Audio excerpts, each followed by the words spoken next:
샬롬 샬롬 샬롬 샬롬. 하나님 사랑합니다. 여러분 주 안에서 사랑합니다. 오늘 32장 말씀이죠. 33절까지 중에서 1절에서 21절 위기 극복의 매뉴얼은 어떠한가 봅니다. 32장은 히스기야의 그런 그 행적에 대한 마지막 부분이죠. 그리고 아수르왕 사네립의 침략에 대한 유다왕 히스기야의 승리를 기록하고 있는 내용이에요. 그리고 그 후 히스기야가 누린 부귀 영광을 또한 기록하고 있습니다. 이러한 히스기야의 영예로운 승리는 모두 하나님에 의해 주어진 것이죠. 그리고 소유한 막대한 재산까지도 당연히 하나님이 주신 거예요. 아수르의 침입과 방어가 나와 있어요. 아수르의 침입입니다. 이 모든 축성된 일을 한 후에 아수르 왕 사네립이 유다인들과 견고한 성읍들을 향하여 진을 치고 쳐서 점령하고자 한지라. 히스기야가 사네립이 예루살렘을 치러온 것을 보고 3절에 그의 방백들과 용사들과 더불어 운원하고 성 밖의 모든 물근원을 막고자 하매 그들이 돕더라.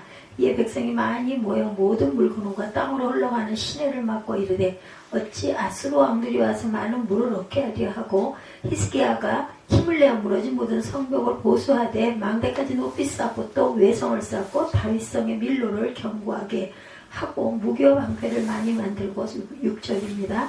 군대 지휘관들을 세워 백성을 거느리게 하고 성문 광장에서 자기 앞에 무리를 모으고 말로 위로하여 이르되 7절입니다. 너희는 마음을 강하게 하며 담대하고 아수르 왕과 그를 따르는 온 무리로 말미암아 두려워하지 말며 놀라지 말라.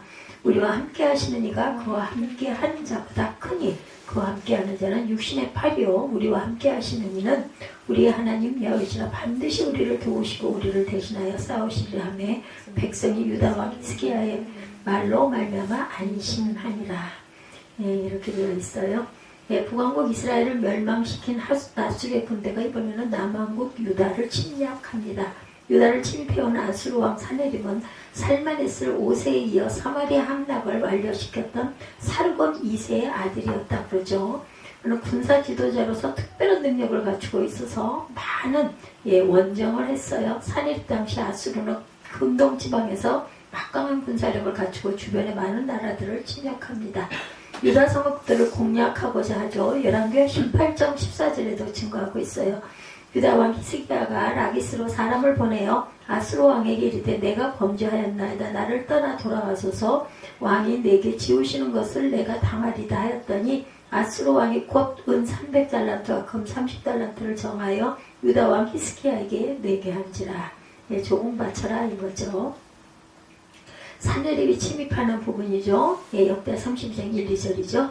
이 모든 충성된 일을 한 후에 아수르 왕 사네립이 유다인들과 견고한 성읍들을 향하여 진을 치고 점령하고자 한지라. 히스기야가 사네립이 예루살렘에 치러 온 것을 보고 그의 반백들과 용사들과 더불어 의논하고 성 밖의 모든 물근원을 막고자 하며 그들이 돕더라. 물근원을 막았어요. 그죠? 아수르 왕 사네립이 유다를 침입하자 유다 왕 히스기야는 아수르의 침입에 대처하기 위해서 방백들과 용사들과 더불어 의논합니다. 히스기야가 방백들과 용사들과 더불어 의논하여 내놓은 요촉은 성 밖의 모든 물근원을 막아버리자. 물이 없으면 그죠? 서툴죠. 그래야 유다는 성 밖에 있는 모든 물의 근원을 막아서 사네립의 군대로 하여금 식순환에 부딪히게 합니다. 이 작전이야말로 하나님이 주신 묘책이었죠. 기온의 윗샘물을 막았다. 역대하 32장 30절에 있어요. 이 히스기야가 또 기온의 윗샘물을 막아 그 아래로부터 다윗성 서쪽으로 곧게 끌어들였으니 히스기야가 그의 모든 일에 형통하였더라. 넵도아 물군은 여호수아 18장 15절입니다. 남쪽 경계는 기랏 여아림 끝에서부터 서쪽으로 나아가 넵도아 물군원에 이르고 또한 르바인 골짜기 북쪽 흰놈의 아들 골짜기 밑에 있는 산 끝으로 내려가고 또 흰놈의 골짜기로 내려가서 여부두 남쪽에 이르러 엔로겔에 내려갔다. 이렇게 여기 있어요. 백성을 위로하고 안심시키죠. 7, 8절에 성 밖의 모든 물건을 막은 히스기야는 백성을 이끄는 군대 장관들을 불러 모으고 그 마음을 강하게 하면 담대해라 하고 위로하죠. 그리고 아수르 왕과 군대를 인해 두려워하고 놀라지 말라고 합니다. 또한 더 나아가 하나님께서 우리와 함께 하시기 때문에 우리는 걱정할 것 없다 안심해라 말합니다. 히스기야의 이 말은 눈앞에 닥친 아수르의 침공으로 두려움에 떨던 백성들에게 큰 위로가 되었다는 거예요.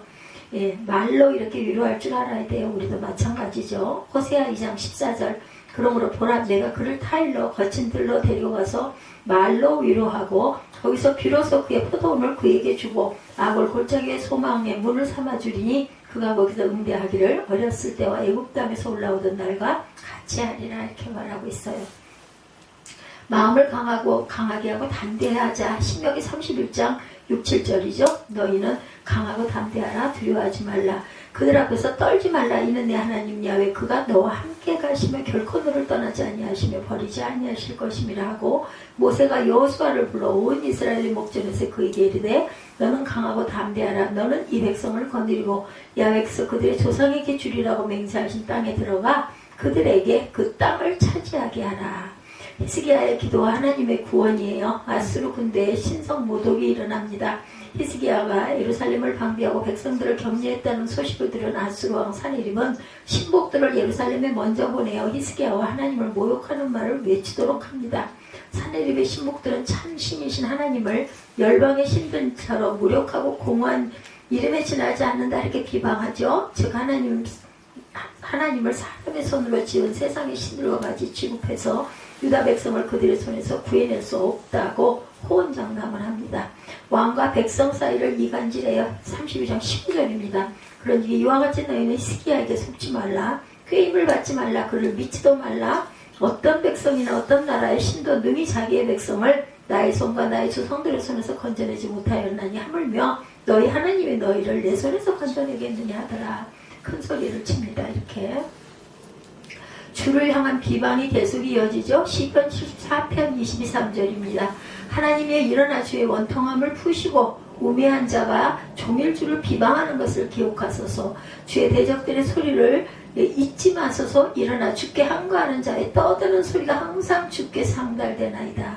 히스기야가 기도합니다. 20절에 아수르 왕 사네립의 신복들이 하나님을 모독하고 유다 백성들의 사기를 떨어뜨리려는 말을 들은 히스기야는 하늘을 향해 간절히 기도합니다.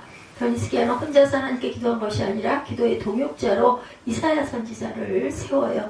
히스기야는 사네립이 보낸 편지를 하나님 앞에 펴놓고 야훼를 회방한 원수를 고발하며 구원을 강청하죠. 열왕기하 19장 14절에서 19절에도 증거되어 있습니다. 가까이 계신 하나님이에요. 이사야 41장 10절이죠. 두려워하지 말라. 내가 너와 함께함이라. 놀라지 말라. 나는 내 하나님이 됨이라. 내가 너를 굳세게 하리라. 참으로 너를 도와주리라. 참으로 나의 의로운 오른손으로 너를 붙들리라. 구하고 찾는 기도를 우리는 해야 되죠. 마태복음 7장 7절이죠. 구하라 그리하면 이건 잊어버리지 않을 수 있어요. 77이니까. 예, 그리하면 너에게 주실 것이요. 찾으라 그리하면 찾아낼 것이요. 문을 두드리라 그리하면 너에게 열릴 것이니. 또한 패배하는 아수르 군대가 21절에 기록되어 있습니다. 히스기야의 간절한 기도를 들으신 하나님께서는 천사를 보내시죠. 하나님이 보내신 천사로 말미암아 아수르 군대 18만 5천 명이 하룻밤 사이에 멸망하죠. 열왕기하 19장 35절에 기록되어 있습니다.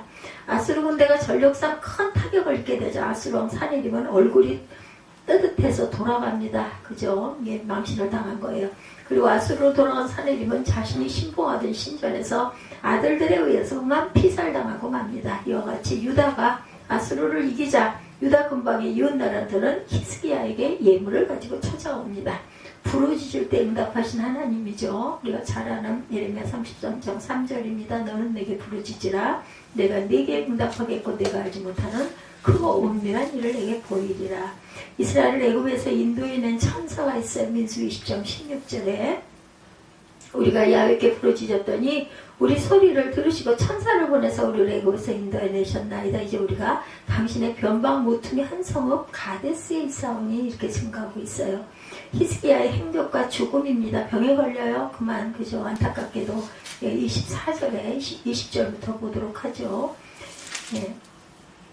이러므로 히스기야 왕이 아모스의 아들 선지자 이사야와 더불어 하늘을 향하여 부르짖어 기도하였던 21절입니다. 야훼께서 한 천사를 보내어 아수르 왕의 진영에서 모든 큰 용사와 대장과 지휘관들을 멸하신지라.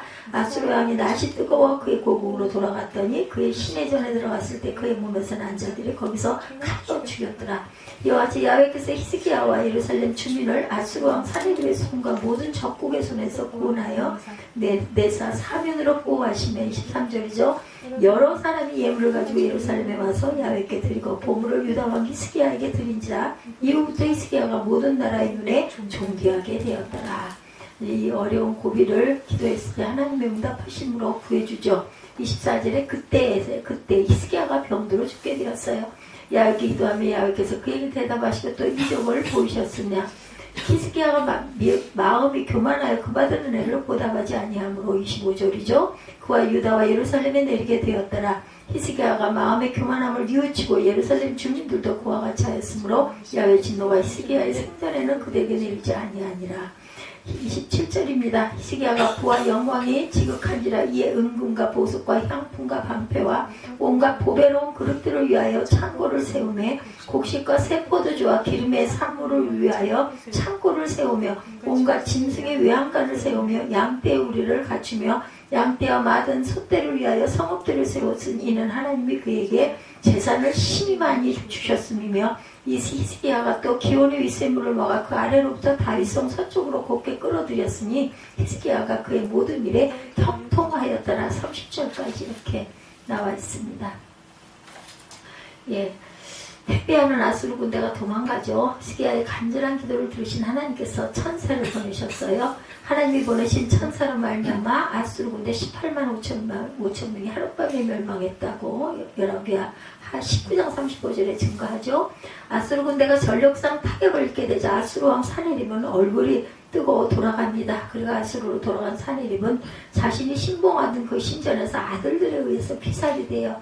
이와 같이 유다가 아수르를 이기자 유다 근방의 이웃 나라들이 히스기야에게 예물을 가지고 찾아왔다. 예, 부르짖을 때 응답하신 하나님이죠. 너는 내게 부르짖으라. 내가 내게 응답하겠고 내가 알지 못하는 크고 은밀한 일을 내게 보이리라. 예레미야 33장 3절입니다. 이스라엘을 애굽에서 인도해낸 천사의 민수기 10장 16절입니다. 우리가 야훼께 부르짖었더니 우리 소리를 들으시고 천사를 보내사 우리를 애굽에서 인도하여 내셨나이다. 이제 우리가 당신의 변방 모퉁이 한 성읍 가데스에 있사오니. 이렇게 부르짖습니다. 히스기야의 행적과 죽음이 그 이후로 쭉 드러나죠. 병에 걸려요. 아수르 왕 사네립의 침략을 물리친 히스기야가 중병에 걸립니다. 그는 질병을 주시니까 하나님임을 알고 즉시 하나님의 용서하심과 치료를 위해서 간구하죠. 예, 즉 낯을 벽으로 향하여 심히 눈물을 흘리며 통곡하며 기도했죠. 이러한 히스기야의 모습을 보신 하나님께서 그 기도의 은혜를 베풀어 주셔요. 죽을 수밖에 없었던 히스기야의 중병을 치료해 주시겠다는 약속과 더불어 그의 생명을 15년간 연장해 주시죠. 열왕기 20장 5, 6절에 증거합니다. 뿐만 아니라 히스기야가 안타까워하던 다윗 왕국에 대한 보호의 약속까지 확인합니다. 이와 같이 기도는 모든 문제 해결의 열쇠가 된다. 능력 있는 기도는 이처럼 하나님의 응답을 받는 역사하는 기도가 되죠. 히스기야가 같이 강청하는 기도, 믿음의 기도가 반드시 하나님께 응답을 받게 된다. 불치의 병에 걸려 20장 1절이죠. 그때 열왕기 하 20장 1절입니다. 그때 히스기야가 병들어 죽게 되매 아모스의 아들 선지자 이사야가 그에게 나와 그에게 이르되 야훼의 말씀이 넌 집을 정리하라. 내가 죽고 살지 못하리라 하셨나이다. 그래서 눈물로 기도하죠. 열왕기하 20장 3절에서 5절이죠. 야훼여 구하옵나니 내가 진실과 전심으로 주 앞에 행하여 주께서 보시기에 선하게 행할 것을 기억하옵소서 하고 히스기야가 심히 통곡하더라. 이사야가 성읍 가운데까지 이르기 전에 야훼의 말씀이 이사야에게 임해서 이르십니다. 너는 돌아가 내 백성의 주권자 히스기야에게 이르기를 왕의 조상 다윗의 하나님 야훼의 말씀이 내가 내 기도를 들었고 내 눈물을 보았노라. 내가 너를 낫게 하리니 내가 3일 만에 야훼 성전에 올라가겠고 내가 내 날이 15년을 더할 것이며 내가 너와 이 성읍 아수르 왕의 손에서 구원하고 내가 나를 위하여 또 내 종 다윗을 위함으로 이 성을 보호하리라 하셨더라. 히스기야의 실수와 죽음이 25절에서 31절까지 이어지죠. 중병에 걸린 히스기야가 고침받았다는 사실이 널리 퍼져 바벨론 왕과 백성들도 알게 되죠. 그리고 바벨론 방백들은 히스기야에게 사자를 보내 그 땅에서 나타난 이적을 묻게 하죠. 이때 히스기야는 그들에게 유다의 보물을 보여주고 자랑하는 실수를 그만 범하고 맙니다. 열왕기 20장 10절에서 13절에 증거하죠. 세상 사람들에게 있어 자랑거리가 많다는 것은 아주 행복한 일이지만 성도들에게는 그것이 도리어 위험 신호가 될 수도 있다. 아무리 좋은 곳이 있다 할지라도 오직 주님만 자랑하고 의지하는 것이 우리의 모습이에요. 그런데 히스기야는 중병에서 다시 회복되는 이적을 체험하고도 그의 마음이 점차 교만해집니다. 하나님께 감사할 줄을 모르게 되죠. 이 일로 말미암아 하나님은 히스기야를 떠나셨고 그 후 히스기야는 결국 죽고 맙니다. 왕 히스기야가 죽자 유다와 예루살렘의 거민들은 그를 다윗 자손의 묘실 중 높은 곳에 장사하여 그의 죽음에 존경을 표하죠. 히스기야의 실수예요. 역대하 32장 31절이죠. 그러나 바벨론 방백들이 히스기야에게 사실을 원해요. 그 땅에서 나타난 이적을 물을 때 하나님이 히스기야를 떠나시고 그의 심중에 있는 것을 다 알고자 하사 시험하셨더라. 이렇게도 나옵니다. 그래서 결국은 우리 인생은 흙으로 돌아간다고 창세기 3장 19절에 내가 흙으로 돌아갈 때까지 얼굴에 땀을 흘려야 먹을 것이며 내가 그것에서 취함을 입었음이라 너는 흙이니 흙으로 돌아갈 것이니라 하시도다. 그래서 성도를 향한 히스기야는 부귀와 영광이 그게 달해요. 정도를 행했던 히스기야는. 그러나 그의 모든 일이 형통할 때 바벨론 사신에게 자신의 교만을 그만 드러내고 말죠. 우리는 이것을 통해서 사람은 절대적 의미에서 강자가 될 수 없다는 것을 깨달아야 되죠. 그러므로 우리는 자신의 연약함을 인정하고 넘어지지 않도록 매사에 조심하자. 그래서 인생은 반드시 위기가 따른다라는 거예요. 역대하 32장 오늘 본문 1절에서 21절까지 위기 극복의 매뉴얼입니다. 로마노 과르디니는 자신의 책 삶과 나이에서 인생은 누구나 전형적인 위기를 겪는다 이렇게 말합니다. 유년기에서 청년기 사이에 사춘기라는 위기를 겪고 청년기와 성년기 사이에는 이상과 현실 사이의 갈등이라고 할 수 있는 경험의 위기를 겪으며 성년과 중년 사이에 자신의 한계를 절실하게 느끼는 한계 경험의 위기를, 중년과 노년 사이는 살아오던 모든 것과 점점 멀어지는 분리의 위기를, 그리고 노년과 말년 사이에는 무기력에 따른 위기를 겪는다 이렇게 말했다고 그러죠. 로마노 과르디니 자신의 책 삶과 나이 이런 책에서 이렇게 말한다고 그래요. 그런가 하면 2021년 서울대병원 가정의학과 윤영호 교수팀은 국민 중 전국 대표 집단 1000명을 대상으로 인생의 위기를 조사했다고 합니다. 1위는 자신의 건강이었다고 그래요. 그뿐 아니라 흔히 만나는 인생의 위기들은 인간관계 실패, 가족들 간의 불화, 본인이나 가족들의 질병, 사별, 실직 혹은 사업의 실패, 금전적인 문제, 특히 보증이나 투자의 실패로 인한 위기, 사고를 당하는 일, 가까운 나라의 전쟁이나 천재재변으로 인한 것, 사람에게는 정말 다양한 위기들이 많다. 성도라고 해서 예외가 절대로 아니에요. 그렇다면 이런 위기 상황에 우리는 어떻게 해야 할까? 믿는 자들 오늘 본문에서 답을 찾아봅니다. 신앙의 위기를 만났을 때 온 나라가 위기를 만나죠. 잠시 강대국이었던 아수르 왕 사네립이 유다군을 공격하죠. 1절에서 3절에 자신들의 영향권 아래 있음에도 불구하고 종교 개혁이다 뭐다 하면서 일어서려는 것을 그대로 사네립이 방치할 수가 없었어요. 남유다 히스기야 왕. 열왕기서에 따르면 사네립은 대단히 탁월한 왕으로 나타나 있습니다. 그러나 아수르의 신전을 복원하여 그들 나름대로 신앙 개혁을 실시했고 건축, 토목, 예술 분야에 아주 탁월한 발전을 이뤘다고 그래요. 또 정복자로서도 대단히 뛰어나서 바벨론을 비롯해서 시돈, 아스돗, 에돔, 모압, 에그론 등을 전부 다 정복합니다. 그런 사네립이 오늘 본문에서 생략되어 있지만 유다를 2번에 걸쳐서 침공하죠. 열왕기 18장에 보면 사네립이 유다를 침공해서 46개의 성읍을 빼앗았어요. 그래서 히스기야는 사네립에게 항복하여 성전과 왕궁에는 금을 취하여 뇌물로 바침으로 1차적 위기를 모면합니다. 그러나 사네립은 그것으로 만족하지 않고 2번째 침공을 합니다. 그래서 히스기야는 장기전을 예상하고 성 주변에 물군원을 막아서 오늘 본문에 나오죠. 적들이 식수를 구하지 못하게 하면서 자신들을 위해서는 지하수로 만들어서 기온 샘물을 예루살렘으로 끌어들이는 그런 작업을 하죠. 또 무너진 성벽을 쌓고 망대들을 더 높이 쌓고 성벽 밖에 또 한 겹의 성벽을 겹으로 쌓고 무기를 보충했다고 증거해요. 그리고 군대를 지휘할 지휘관들을 임명한 다음에 군대를 성문 광장에 불러 모은 후에 위로하죠. 너희는 마음을 강하게 하고 담대하고 아수르 왕과 그를 따르는 온 무리로 말미암아 두려워하지 말며 놀라지 말라. 우리 함께 하시는 이가 그와 함께 하는 자보다 크다고 이렇게 말합니다. 우리 하나님 야훼시라 반드시 우리를 도우시고 우리를 대신하여 싸우시리라. 7, 8절에 증거하죠. 오늘 본문 32장에 크고 강한 신, 전쟁에 능한 신이신 야훼 하나님을 의지하자. 이것을 호소한 거죠. 그래서 백성들이 마음을 놓았다 이렇게 증거되어 있습니다. 이런 유다왕과 유다나라의 모습을 지켜보는 아수르의 진영에서 한 사람이 나섭니다. 아수르왕 사네립의 군사령관인 랍사게, 그가 히스기야와 예루살렘 백성들이 의지하고 있는 것들을 하나씩 하나씩 무너뜨리는 연설을 하죠. 9절에서 19절까지 이어집니다. 유다 백성들과 병사들의 마음을 짓밟아 버리려는 일종의 심리적인 공격이었고, 랍사게는 크게 세 가지 이야기를 해요. 첫째, 유다의 군사력이 아수르를 대항하는 것이 못된다는 것을 말하면서 그렇기 때문에 아수르에 대항하지 말라 이렇게 말했다고 그러죠. 두 번째는 애굽을 언급하죠. 애굽은 상하갈 때 지팡이와 같아서 그것들을 의지하는 자들은 상하게 할 것이다 이렇게 말합니다. 애굽에게 도움을 요청할 생각이라면 너희들 아예 포기해라.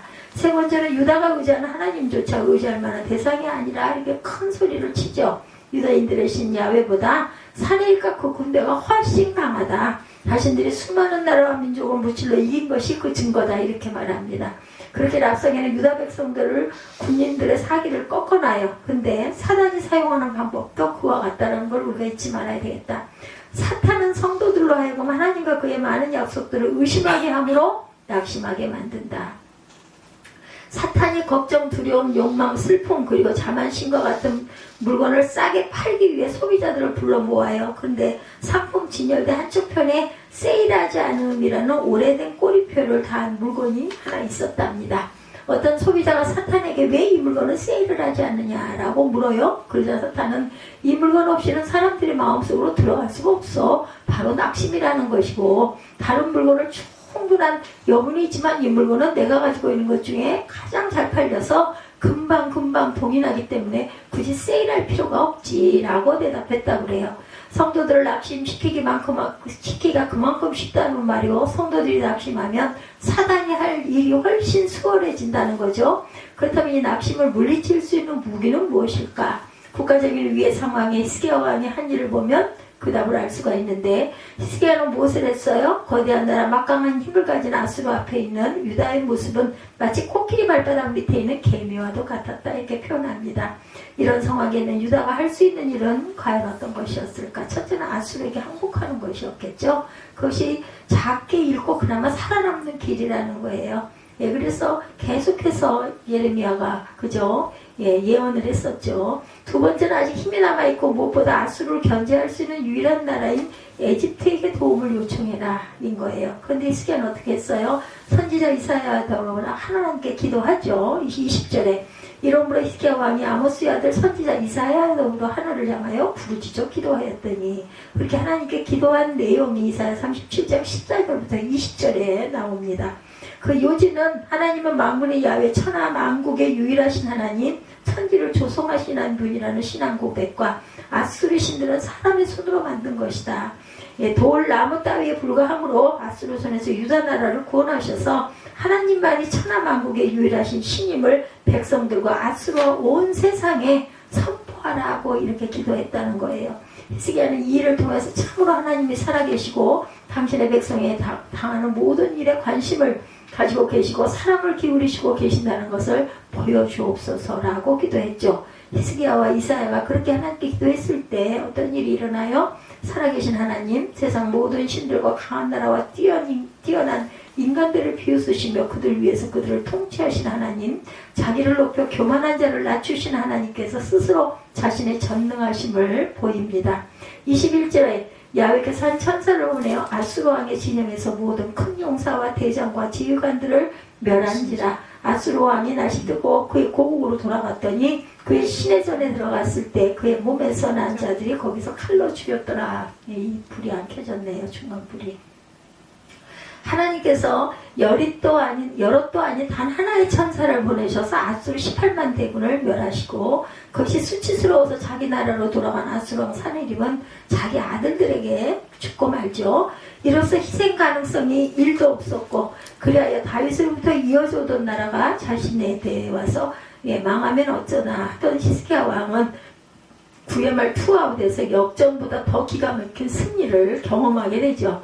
그런데 그 한 일은 하나도 없었어요. 다만 기도한 것밖에 없죠. 하나님은 당신의 백성을 위해서 그 큰 일을 이루셨다라는 거. 그리고 나서부터 히스기야는 세계가 주목하는 왕이 됩니다. 23절에 이후부터 히스기야가 모든 나라의 눈에 어떻게 해요? 존귀하게 되었더라. 히스기야가 존귀하게 된 이유는 하나님 때문이고 그 하나님께 기도했기 때문이다. 여러분에게도, 저와 여러분에게도 위기는 닥치죠. 그렇지만 피할 길, 이길 방법이 있어요. 하나님만 의지하면 있습니다. 히스기야처럼 하나님께 매달리는 거, 그 하나님께 기도하는 거, 기도가 가장 효과적인 위기 탈출 방법이라는 것을 잊지 맙시다. 그리고 또한 건강의 위기를 만나게 되죠. 히스기야 왕의 위기는 그것으로 끝이 나지 않고 히스기야 왕에게 두 번째 시련, 그것은 죽을 병에 걸린 일. 24절이죠. 이것이 국가적인 위기보다 더 고통스럽고 절망적인 것. 그렇죠. 뭐 내가 죽으면 뭐 나머지 무슨 소용이 있겠어요. 나라가 무슨 상관이겠어요. 그죠?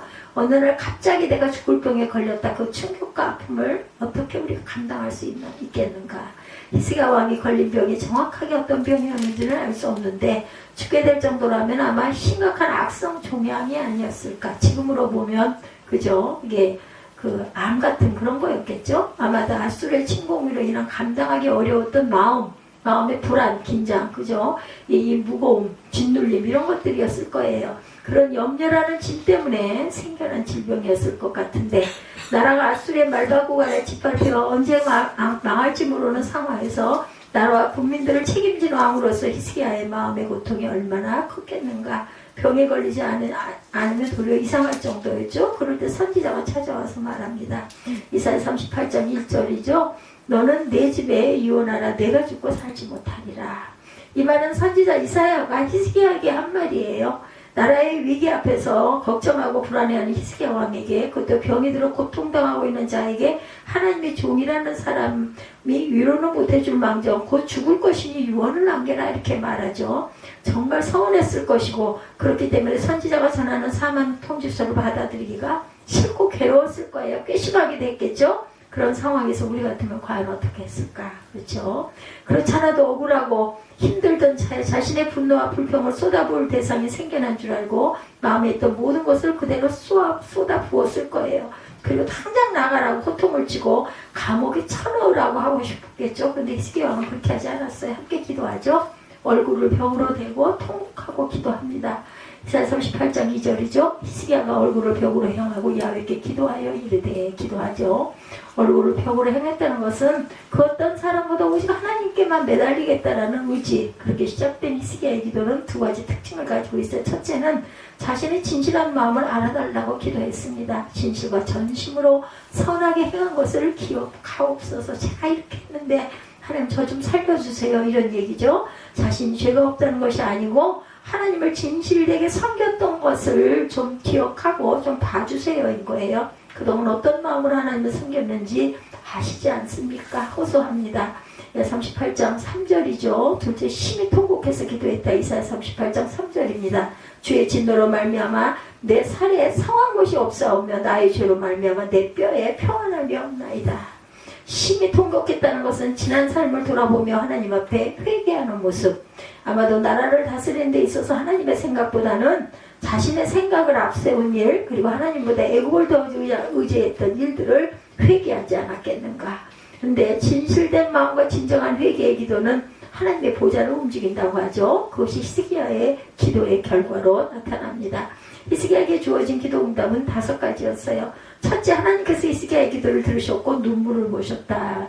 이사야 38장 5절에 저와 여러분의 기도도 하나님 보시고 들으시는 기도이기를 바랍니다. 둘째, 생명을 15년 연장시켜 주시겠다고 답을 하시죠. 죽을 병이 들었는데 병만 고침받은 것이 아니라 시간을 주신 거예요. 생명까지 연장을 받았다. 덤으로 받은 것 아주 엄청난 복이 오죠. 근데 그만 이 15년이란 그 기한이 결국은 타락하게 만들어버려서 정말 안타깝죠.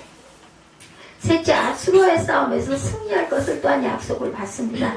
개인적인 문제뿐만 아니라 국가적인 문제도 해결을 받아요. 이 또한 엄청난 응답을 받았다라는 것이죠. 결국은 그래서 하나님께서 위기를 기회로 승리하게 해주셨어요.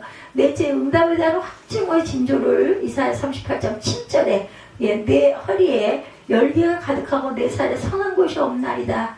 히스기야가 이사야가 히스기야 왕이 병에서 치료돼 생명을 15년 연장받을 것이고 아수르의 손에서도 구원받을 것이라고 한 다음에 하나님께서 그 일이 확실하게 이루실 것을 보여주시는 증거로 아하스의 해시계에 나갔던 그림자를 뒤로 그 10도 물러가게 하리라 라고 말씀해요. 이사야 38장 8절에 38장 7절부터 보면 이는 야훼께로 말미암은 너를 위한 징조이니 야훼께서 하신 말씀을 그가 이루신 것을 증거한다 이렇게 얘기하고 있습니다.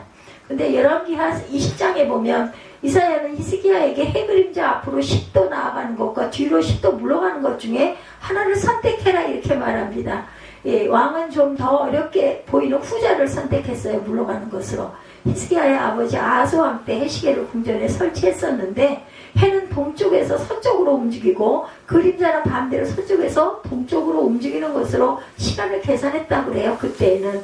근데 히스기야가 요구한 징조는 그런 시간 계산 방법의 반대를 선택한 것. 즉 앞으로 나가는 해의 그림자가 그 10계단이나 뒤로 물러가는 것을 요청한 거죠. 좀 더 어려운 것을 하고 싶었던 게죠. 그래서 실제로 정말 그렇게 되죠. 자연법칙, 과학법칙을 초월해서 일어난 이 기적은 히스기야 병이 나을 것임을 확실하게 만듭니다. 다섯째로 히스기야는 단순히 자신의 병만 낫기 위한 징조를 구하지 않았어요. 히스기야의 보다 깊은 목적은 성전에 올라가 예배를 드리는 데 있었습니다. 히스기야는 자신이 죽을 병에 걸렸음에도 불구하고 성전에 나가 예배를 드려야 한다는 마음이 간절했던 거죠. 하나님의 영광에 하나님께 드리는 예배에 생명을 걸고 하는 기도에 하나님이 과연 어떻게 응답을 안 하시겠는가. 저와 여러분도 하나님을 움직이는 기도를 하는 분이시기를 바랍니다. 히스기야는 개인적인 위기를 만났을 때 하나님을 전적으로 의지하고 기도하고 그로써 위기를 극복했다. 그래서 신앙은 위기를 극복한다라는 것을 잊지 말아야 되겠어요. 어떤 사람이 몸에 이상을 느끼고 병원에 가서 진찰을 받았다고 그래요. 근데 진료를 마치고 의사가 진료카드에 작은 글씨로 소근암이라고 적은 것을 보았다고 그러죠. 그때 환자가 자기가 암에 걸렸다는 것을 놀라며 의사에게 묻습니다. 선생님 지금 어떤 병에 걸린 거죠? 의사가 대답합니다. 걱정하실 것 없습니다. 충분한 휴식을 취하시고 잘 드시면 금방 회복되실 것입니다. 의사가 자신의 거짓말하고 있다는 것을 눈치챈 환자는 집으로 돌아와서 심각한 고민에 빠졌다고 그래요. 의사가 볼 때 자신의 암에 걸려 희망이 없으니까 집에 와서 편히 쉬고 잘 먹긴 하라는 말을 했다 이렇게 오해를 한 거죠. 그래서 고통스럽게 사느니 차라리 자살을 하자는 심각한 생각을 계속해서 합니다. 그렇게 열흘을 보냈는데 다시 병원을 찾은 그는 진지하게 의사에게 마지막으로 다시 묻습니다. 선생님 사실대로 말씀해 주세요. 소근암에 걸리면 얼마나 더 살 수 있습니까? 했더니 뭐라 그래. 의사가 한참 동안 멍하니 그 사람을 바라보더니 아마 우린 모두 이 사람과 다를 바 없을 것입니다. 작은 것에 넘어지고 착각으로 위기를 느끼기도 하고 그렇게 사는 것이 우리라는 말입니다. 그렇기 때문에 위기를 다루는 법, 위기를 탈출하는 방법을 우리가 알아야 되겠다. 그 방법이 무엇일까? 어떻게 위기를 기회로 바꿀 수 있을까? 오늘 본문에서 히스기야가 그 답을 보여주죠. 아시리아 제국의 공격이라는 위기, 자신의 죽을 병에 걸린 위기를 하나님을 절대 의지하는 신앙으로 그 기도로 극복을 했다는 것, 그 결과는 너무나 놀라웠죠. 우리는 위기에게 먹히겠습니까? 아니면 위기를 기도로 덮어버리시겠습니까? 어떤 위기든 절대 신뢰하고 가시겠습니까? 이 소근암이라는 것은 의사의 이름 아니었겠어요? 근데 그것을 그만 암에 걸렸구나, 소근암이라는 것에 걸렸구나 이렇게 지레짐작을 하고 그냥 거의 낙담하고 그렇게 와가지고 의사한테 그 말을 하니 의사가 얼마나 기가 막혔겠어요.